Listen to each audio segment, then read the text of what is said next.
antes de que termine el sábado semanal, ¿verdad? Ya cuando los otros evangelios hablan de que llegan las mujeres en el día domingo, o sea, él ya había, porque llegan las mujeres y dicen, ¿y a quién buscan?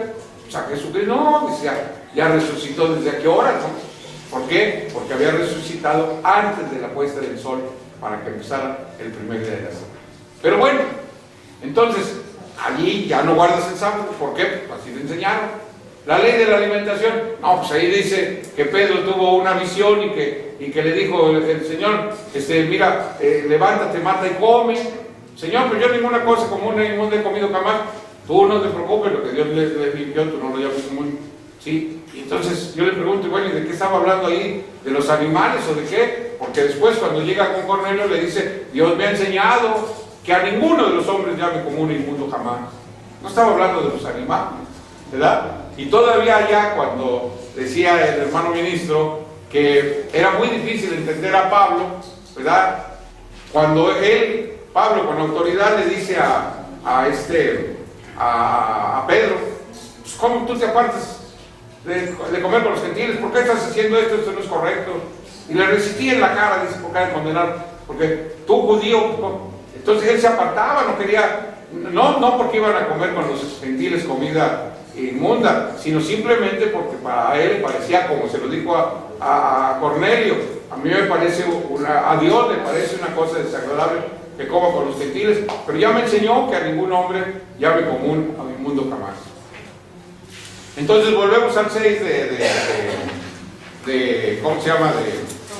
De Romanos, y volvemos otra vez a lo que dice, bueno, ¿qué? Perseveraremos en el pecado, ¿verdad? Luego dice el 6, sabiendo esto, parece como que todo el mundo lo ignora, como que no lo quiere saber, ¿no? Sabiendo esto, que nuestro viejo hombre juntamente fue crucificado con él, para que el cuerpo del pecado sea deshecho, a fin de que no le sirvamos más al pecado. Dice el 17, empero, gracias a Dios, que aunque fuisteis siervos del pecado, fuimos tiempo pasado, ya no somos, o seguimos siendo, ¿verdad? Dice, empero gracias a Dios que aunque fuisteis siervos del pecado, habéis obedecido de corazón a aquella forma de doctrina a la cual sois entregados, y libertados del pecado sois hechos siervos de la justicia. Verso 22, mas ahora, librados del pecado y hechos siervos a Dios, tenéis por vuestro fruto la santificación y por fin la vida eterna. Viene aquí el famoso tema anterior. Por gracia sois salvos, ¿sí? No por las obras de la ley, porque por las obras de la ley ninguna carne será justificada. Entonces tenemos que entender que hay dos formas de justificarse: por las obras de la ley y por la fe de Jesucristo. Entonces hay que analizar las dos, ¿no? ¿Cómo es la justificación por las obras de la ley? Precisamente el tema que más trató de hacer entender Pablo a los judíos era ese. Está escrito en los Hechos de los Apóstoles que les dijo en una sinagoga, ¿saben qué? Todo aquello que por la ley de Moisés no pudiste ser justificados, en este es justificado todo aquel que cree. ¿Qué quiere decir eso? Que la ley de Moisés tenía una forma de cómo hacer justo a la gente. Ya la leímos, la podemos regresar. Yo les aconsejaría que si tienen alguna duda, lean los 7 capítulos primeros de Levítico. Ahí está, cuando una persona del pueblo con pecar y así, traerá y etcétera, etcétera, y aún el sacerdote, si cometiera algún pecado, traerá también etcétera, etcétera, ¿no? ¿Para qué? Para que de esa manera quedaran justificados de sus pecados. Esta es la que podemos entender, o la que entendemos con claridad, que se llama la justificación por obras, ¿sí? Las que se justifican por la ley, porque hay una ley, ya lo dijimos, hay una ley que santifica y hay una ley que justifica, y los sacrificios eran aquellos que, ¿verdad?, de alguna manera justificaban al pecador. El problema de esta justificación es que no era total. Era una justificación parcial, porque al otro día, o a la otra semana, o al otro mes, volvías a pecar, y volvías a llevar, y otro, y otro, y otro, y otro, y otro, y de todas maneras permaneces pecador, porque te justificas de uno, pero te llenas de otro, ¿verdad? Entonces, dice la Sagrada Escritura, para hacer una, o lo que le preguntaba el hermano, para hacer una diferencia, ¿qué hay entre una sangre y otra? Nos vamos a Hebreos. Primeramente vamos a leer del capítulo 9 de Hebreos. Dice así, Hebreos 9, dice, vamos al 9:9 para ver, dice que esto es una figura nada más. Dice el 9:9, lo cual era figura de aquel tiempo presente, en el cual se ofrecían presentes y sacrificios que no podían hacer perfecto cuanto a la conciencia al que servía con ellos. Yo quisiera, hermanos amados, que ustedes resumieran este pequeño texto, así, y si quieren nada más esta parte, ¿sí? Dice, lo cual era figura de aquel tiempo presente, en el cual se ofrecían presentes y sacrificios que no podían hacer perfecto cuanto a la conciencia al que servía con ellos. Si quieren, nada más guarden en su memoria que no podían hacer perfecto. Por medio de este rito, nadie lograba ser perfecto. ¿Estamos de acuerdo, hermanos? Aquí lo dice, no se lo estoy inventando. Dice más, dice, consistiendo solo en viandas, en bebidas, en diversos lavamientos y ordenanzas acerca de la carne, impuestas hasta el tiempo de la corrección. ¿En dónde estaban todas estas cosas? En la ley de Moisés. Ahí está todo lo que tenían que hacer, cómo lo tenían que hacer, ¿verdad? Pero como dice aquí, no eran permanentes, tenían un tiempo en que se tenía que corregir esto. ¿Cómo se corrige o cuándo se corrige? Aquí lo dice. Sigue el verso que dice, mas estando ya presente Cristo, pontífice de los bienes que habían de venir, por el más amplio y más perfecto tabernáculos, no hecho de manos, es saber, no de esta creación, y no por sangre de machos cabríos ni de becerros, más por su propia sangre, entró una sola vez en el santuario, habiendo obtenido eterna redención. Porque si la sangre de los toros y de los machos cabríos y la ceniza de la becerra rociada a los inmundos santifica para la purificación de la carne, cuanto más la sangre de Cristo, el cual por el Espíritu eterno se ofreció a sí mismo, sin mancha a Dios, limpiará vuestras conciencias de las obras de muerte para que sirváis al Dios vivo. A limpiar la conciencia. Dijo Pedro allá en una de sus cartas, que el bautismo que ahora corresponde nos salva, no quitando las inmundicias de la carne, porque lo que es carne, sino como demanda de una buena conciencia delante de Dios. Dice el capítulo 10, fíjense bien, óiganlo con atención, son ya varias veces que se los veo, pero tienen que entenderlo.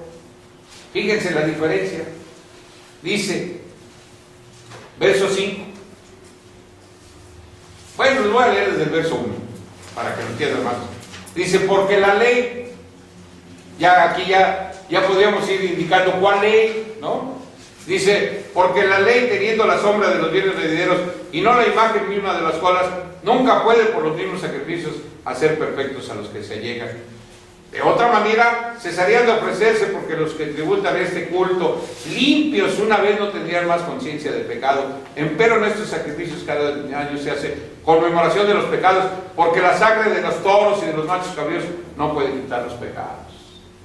Dice, porque la ley teniendo la... ¿Cuál ley, hermanos? ¿Cuál ley, hermanos? No, oigo, hermano Miguel. Sí, es su nombre, ¿verdad? Sí. Hermano Miguel, ¿cuál ley? La de la justificación. La de la justificación. La ley de los holocaustos y de los sacrificios que dice el 7:37, que se resume ahí en Levítico. Yo quiero que lo vean bien clarito. Esa ley, eso que es lo que representa las obras de la ley, eso no puede justificar al pecador. ¿Por qué? Porque el pecador, una vez que ofrece o que ofrece este sacrificio, o como el mismo judío que hace el Yom Kippur, que se pasa las 24 horas en ayuno, ¿verdad? Cuando sale de su ayuno, no tiene ya, no tiene ese pensamiento de decir, bueno, pues ya, hasta aquí ya no voy a pecar más. No, usted sigue, al fin que hay otro Yom Kippur, y hay otro, y otro, y otro, y otro, y no se acaba. Pero fíjense bien, oigan bien, dice, por lo cual, entrando en el mundo, porque no era del mundo, ¿verdad? Estaba con Dios, y Dios lo mandó al mundo. Se hizo carne, el verbo se hizo carne. Y dice, por lo cual entrando en el mundo, dice, sacrificio y presente no quisiste, mas me apropiaste cuerpo, el cuerpo de la creación primigenia no puede morir, no es hombre para que se muera. Entonces tuvo que cambiarle su naturaleza por la naturaleza humana para que pudiera morir. Me apropiaste cuerpo, dice, por lo cual entrando en el mundo, dice, sacrificio y presente no quisiste, mas me apropiaste cuerpo, holocaustos y expiaciones por el pecado no te agradaron.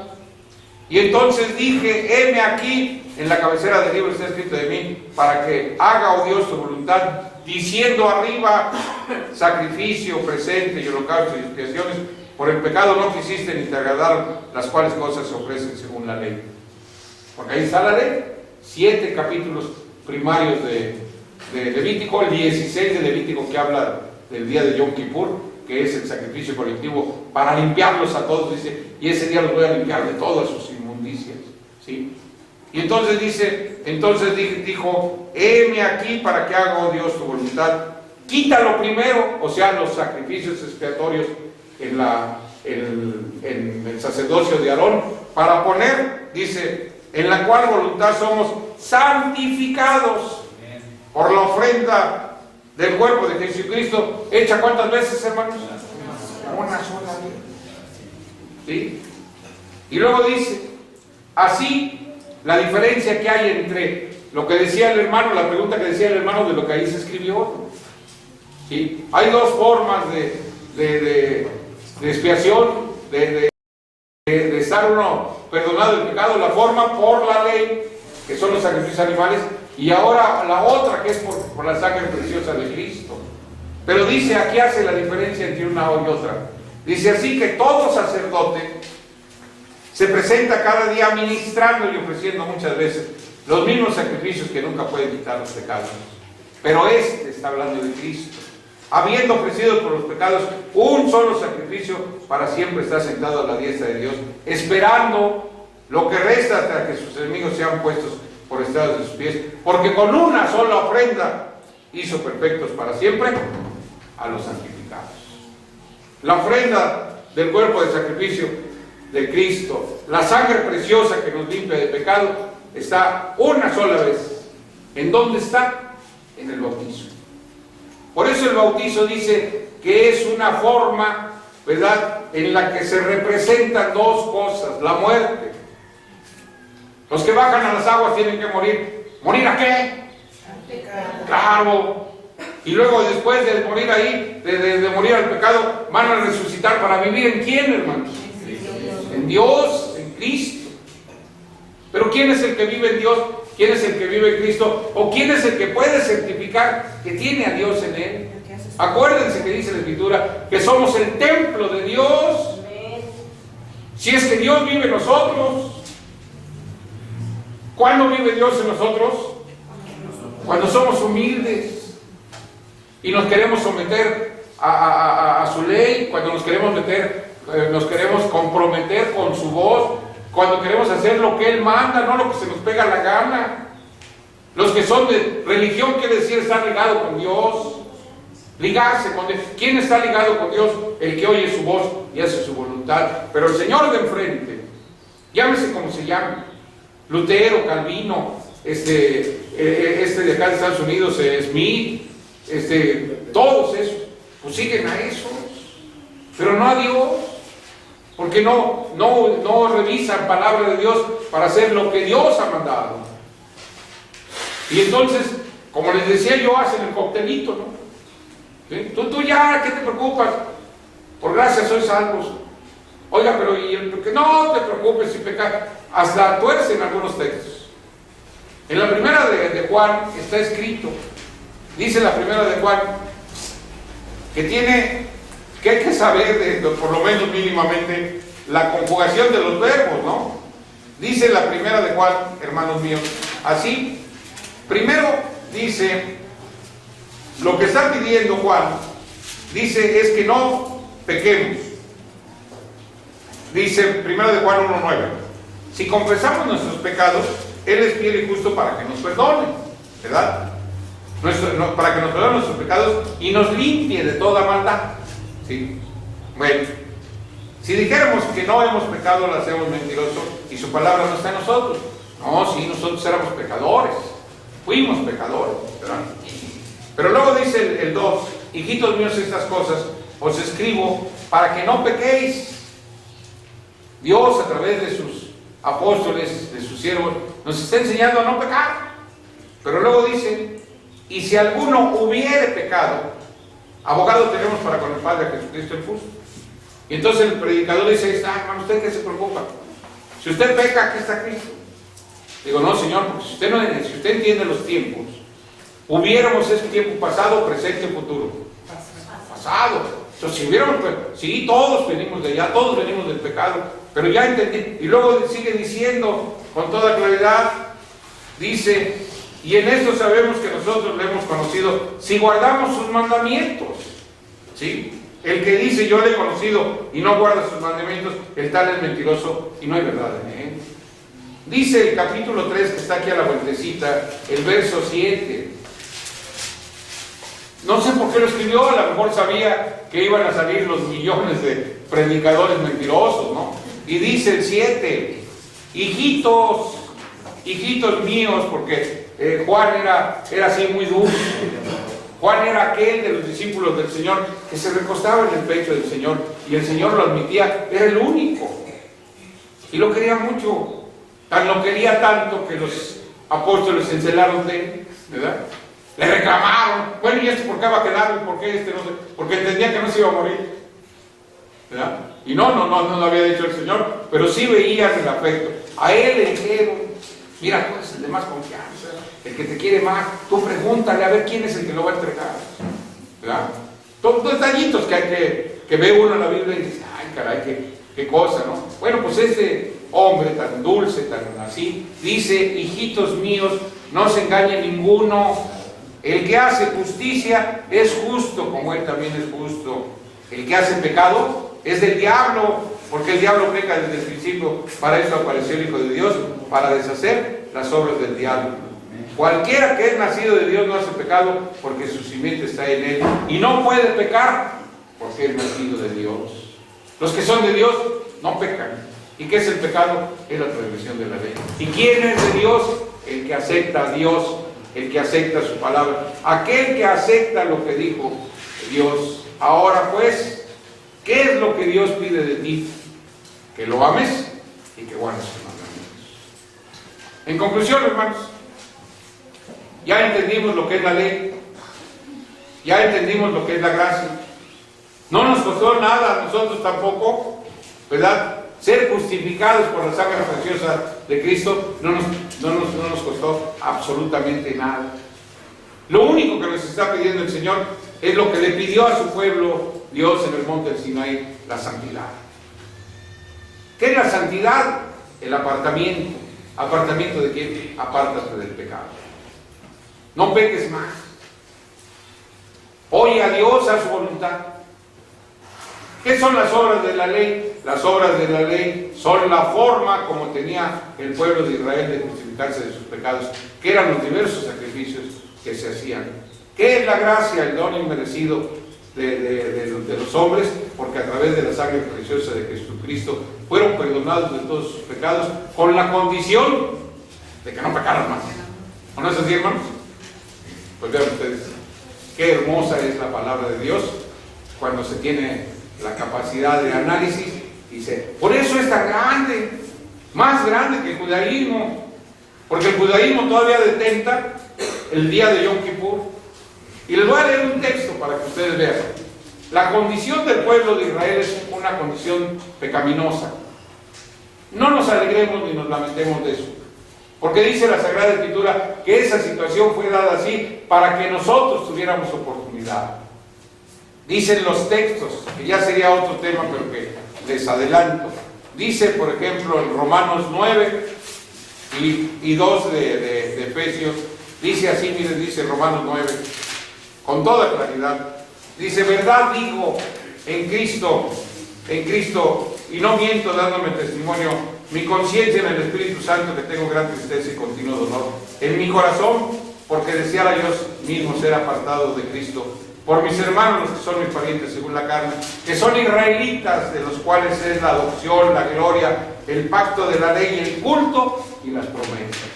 Y luego dice en el 2 de Efesios, mis amados hermanos, dice de nuestra propia condición, quizá muchos de nosotros no vamos a aceptar esto o nunca lo hemos aceptado, pero aquí está escrito, ni siquiera es de controversia ni nada, dice aquí, por tanto acordaos que en otro tiempo vosotros, los gentiles que en la carne eran llamados sin circuncisión, porque se llama circuncisión hecha con la mano en la carne, que en aquel tiempo estabais sin Cristo, alejados de la República de Israel, extranjeros a los pactos de la promesa, sin esperanza y sin Dios en el mundo. Mas ahora, fíjense nomás que grande es Cristo, ahora, en Cristo Jesús, vosotros que en otro tiempo estabais lejos, habéis sido hechos cercanos por la sangre de Cristo.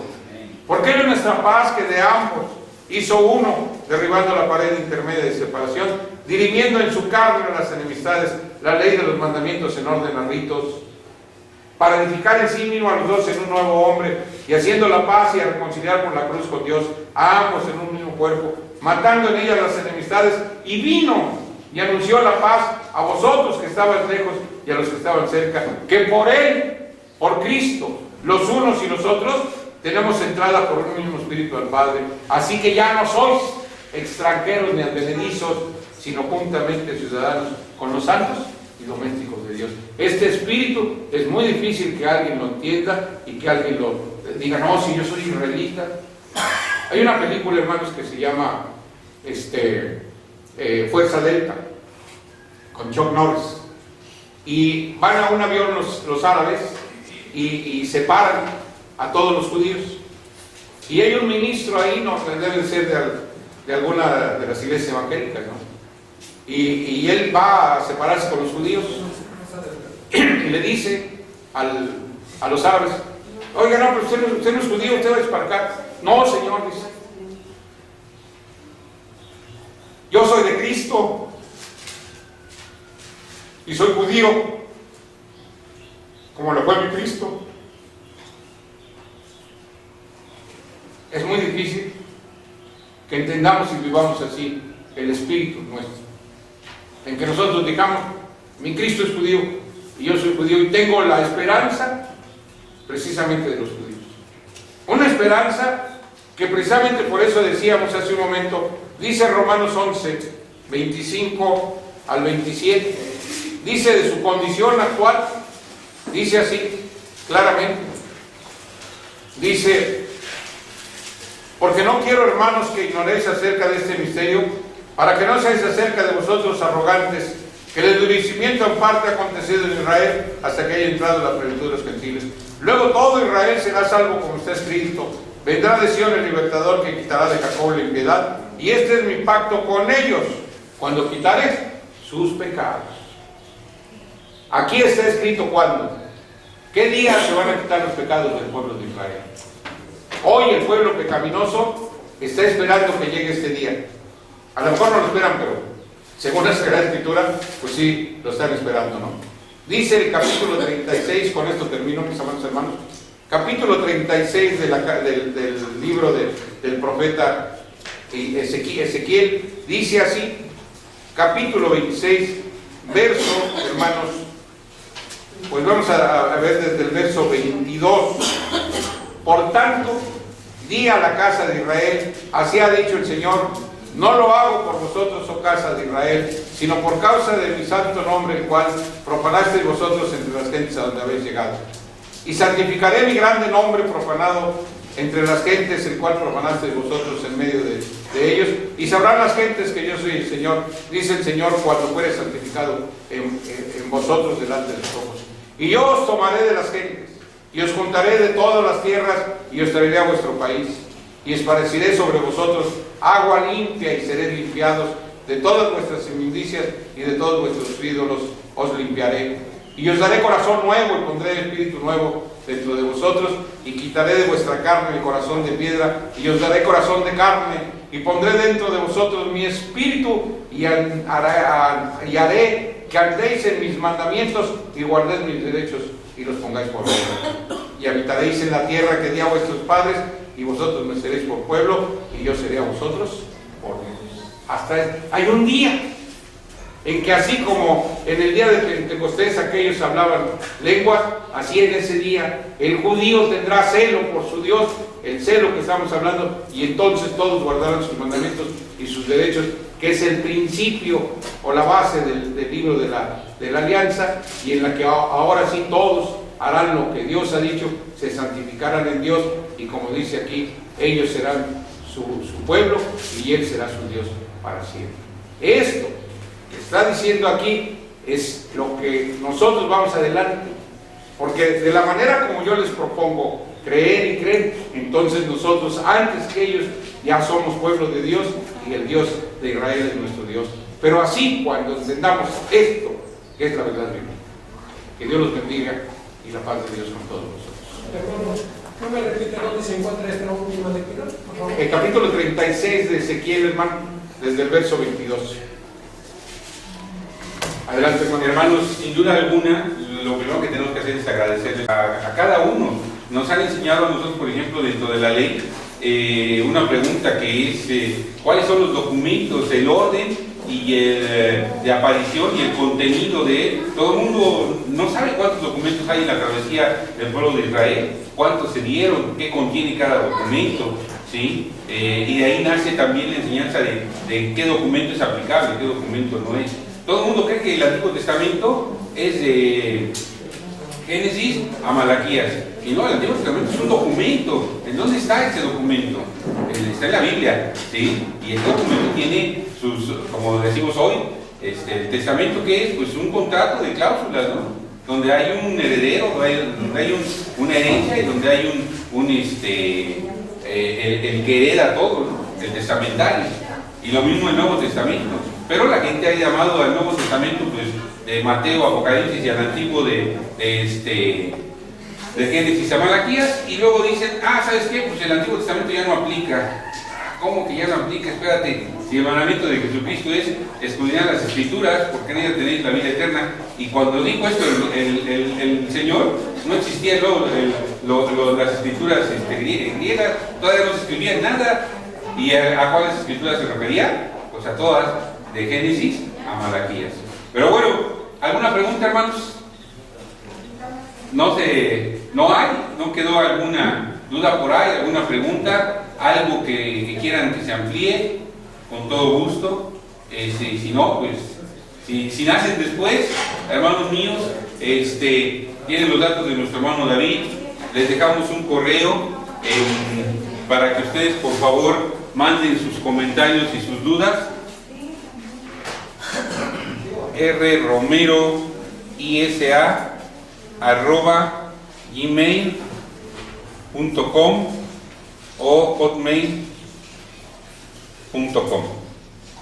Romero, todo con minúsculas, son dos R's.